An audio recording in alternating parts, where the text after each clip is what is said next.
सिंधी तारीख़ सिंधनि तारीख़ हालत में कुदरत तरफ़ा सिंध जी सरज़मीन हज़ारनि सालनि खां वतन जी हैसियत में हिकु नेमत तौरु मिलियल आहे। उहा सिंध जेका राजस्थान खां सिपीअ ताईं कश्मीर खां मुकरार ताईं हिकु ज़बरदस्त सल्तनत जी हैसियत में पखिड़ियल हुई, जेका पंहिंजे जाग्राफियाई लिसानी सकाफ़ती तरह अॼु बि बड़े सगीर जे केतिरनि इलाइक़नि में पंहिंजा असर ऐं तारीख़ी सबूत रखे थी।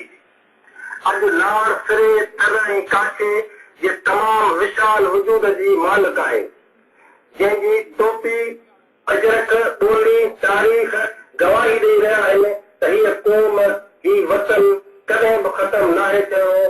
तव्हांजे रूप में सिंध जा वारस ऐं हिलाली पुट बेदार थी चुका आहिनि।